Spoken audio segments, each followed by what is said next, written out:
ನಮಸ್ತೆ, welcome back to my channel. ಏನಿದಂತ ನೋಡ್ತಾ ಇದ್ದೀರಾ? ಚಿಕ್ಕ ಚಿಕ್ಕ ಆಲೂಗೆಡ್ಡೆಗಳು ಬರ್ತಾವಲ್ಲ, ಬೇಬಿ ಪೊಟ್ಯಾಟೋಸು, ಅದರಿಂದ ಒಂದು ಗ್ರೇವಿ ಮಾಡ್ತಾ ಇದ್ದೀನಿ. ಒಂದು ಡಾಬಾ ಸ್ಟೈಲಲ್ಲಿ ತುಂಬ ವಿಭಿನ್ನವಾಗಿರುತ್ತೆ, ತುಂಬ ರುಚಿಕರವಾಗಿರುತ್ತೆ.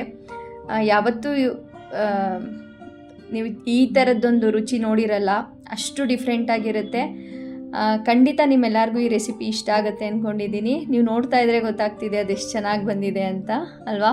ಇದು ಎಲ್ಲ ರೀತಿಯ ರೊಟ್ಟಿಗಳಿಗೆ, ಚಪಾತಿಯೊಂದಿಗೆ, ಬಿಸಿ ಬಿಸಿ ಅನ್ನಕ್ಕೂ ಕೂಡ ತುಂಬ ಚೆನ್ನಾಗಿರುತ್ತೆ. ಇಲ್ಲ ಅನ್ನ ಸಾರು, ಅನ್ನ ರಸಮ್ಮಿಗೆ ಸೈಡ್ ಡಿಶ್ಶಾಗಿ ಕೂಡ ತುಂಬ ಚೆನ್ನಾಗಿರುತ್ತೆ.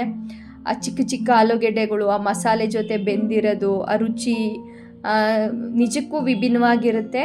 ಖಂಡಿತ ನಿಮ್ಮೆಲ್ಲರಿಗೂ ಇಷ್ಟ ಆಗುತ್ತೆ ಈ ರೆಸಿಪಿ. ಸೇವ್ ಮಾಡ್ಕೊಳ್ಳಿ. ಇಲ್ಲಿ ನಾನು ಒಂದು ಅರ್ಧ kg ಸಣ್ಣ ಸಣ್ಣ ಆಲೂಗೆಡ್ಡೆನ ಚೆನ್ನಾಗಿ ವಾಶ್ ಮಾಡಿ, ಕಟ್ ಮಾಡಬಾರ್ದು. ಏನಾದರೂ ಅದರಲ್ಲಿ ಸರಿ ಇಲ್ಲ ಅಂದರೆ ಮಾತ್ರ ಅದನ್ನು ಕಟ್ ಮಾಡಿ ಕ್ಲೀನ್ ಮಾಡಿ, ಇಲ್ಲಾಂದರೆ ಹಾಗೆ ಹಾಕಬೇಕು. ಹಾಗೆ ಒಂದು ಕುಕ್ಕರ್ಗೆ ಹಾಕಿ ಆಲೂಗೆಡ್ಡೆ ಮುಳುಗೋ ಅಷ್ಟು ನೀರನ್ನ ಸೇರಿಸ್ಕೊಳ್ತಾ ಇದ್ದೀನಿ. ಇಲ್ಲಿ ಸ್ವಲ್ಪ ಉಪ್ಪನ್ನು ಸೇರಿಸಿ ಒಂದು 2ರಿಂದ 3 ಪ್ರೆಷರ್ ಕೂಗಿಸ್ಕೊಳ್ಳಿ. ಆಲೂಗೆಡ್ಡೆ ಕರೆಕ್ಟ್ ಅದಕ್ಕೆ ಬೇಯಬೇಕು, ಯಾಕೆಂದರೆ ನಾವು ಡೈರೆಕ್ಟ್ ಹಾಕ್ತಿರೋದ್ರಿಂದ ಒಳಗಡೆ ಎಲ್ಲ ಹಾಗೆ ಗಟ್ಟಿ ಗಟ್ಟಿ ಉಳಿಬಾರ್ದು. ಅದಕ್ಕೋಸ್ಕರ ಆ ಬೇಯೋ ಅಷ್ಟರೊಳಗೆ ಇದಕ್ಕೊಂದು ಮಸಾಲ ರೆಡಿ ಮಾಡ್ಕೊಳ್ಳೋಣ.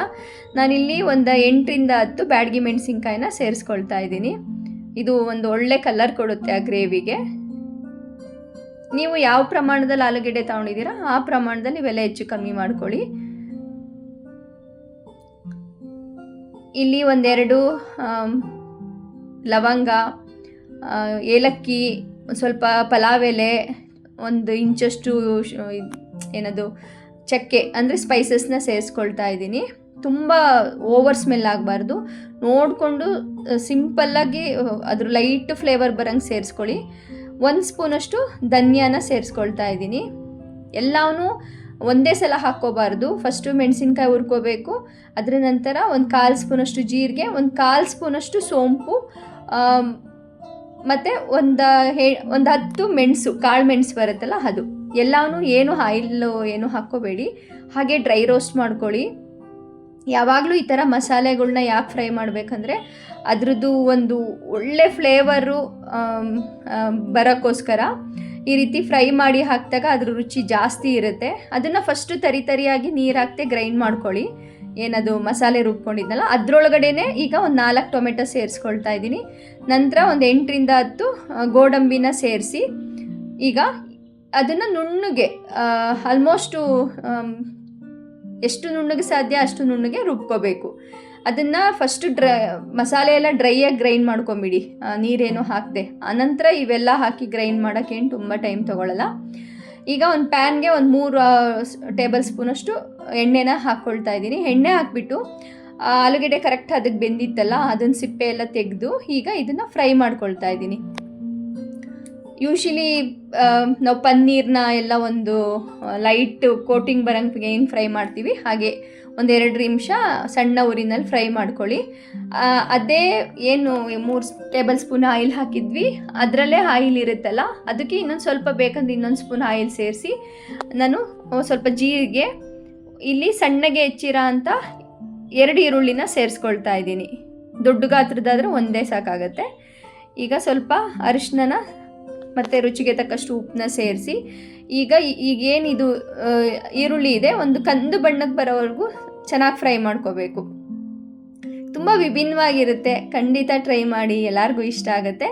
ಈಗೇನು ಗ್ರೈಂಡ್ ಮಾಡಿ ಇಟ್ಕೊಂಡಿದ್ನಲ್ಲ ಎಲ್ಲ ಮಸಾಲೆ, ಟೊಮೆಟೊ ಮತ್ತು ಗೋಡಂಬಿ ಎಲ್ಲ ಹಾಕಿ ಆ ಪೇಸ್ಟ್ನ ಇದಕ್ಕೆ ಸೇರಿಸಿ, ತುಂಬ ನೀರು ಸೇರಿಸ್ಬೇಡಿ. ಒಂದು ಅರ್ಧ ಗ್ಲಾಸ್ ಅದು ತೊಳೆಯೋಕ್ಕೆ ಮಾತ್ರ ನೀರು ಬೇಕು, ಅದು ಮಸಾಲೆ ವೇಸ್ಟ್ ಆಗಬಾರ್ದಲ್ಲ.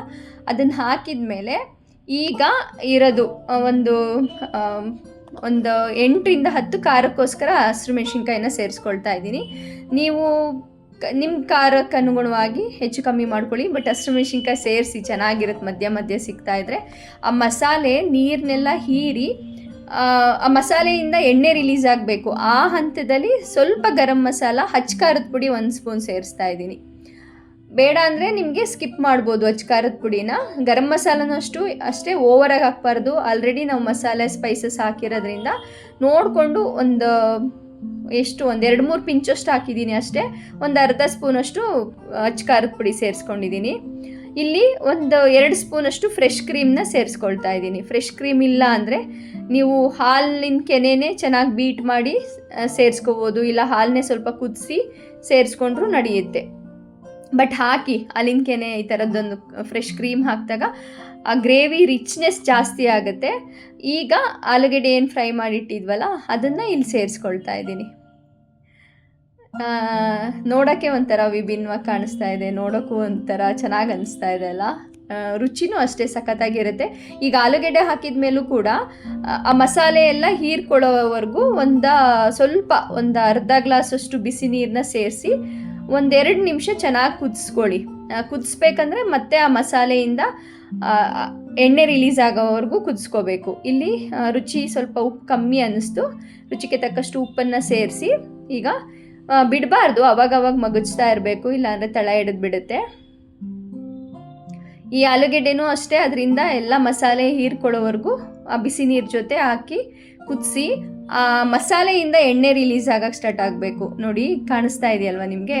ಈ ಹಂತದಲ್ಲಿ ಇದು ತುಂಬ ಗಟ್ಟಿಗೂ ಇರಬಾರ್ದು, ತೆಳ್ಳೂ ಇರಬಾರ್ದು, ಈ ಕನ್ಸಿಸ್ಟೆನ್ಸಿ ಇರಲಿ. ಖಂಡಿತ ಈ ರೆಸಿಪಿ ನಿಮ್ಗೆ ಇಷ್ಟ ಆಗುತ್ತೆ. ಟ್ರೈ ಮಾಡಿದ ಮೇಲೆ ತಿಳಿಸಿ. ನಮ್ಮ ಚಾನಲ್ ಕನೆಕ್ಟ್ ಆಗಿಲ್ಲ ಅಂದರೆ ಆಗಿ. ಮತ್ತೆ ಸಿಗುವ ನೆಕ್ಸ್ಟ್ ವಿಡಿಯೋದಲ್ಲಿ. ಬಾಯ್.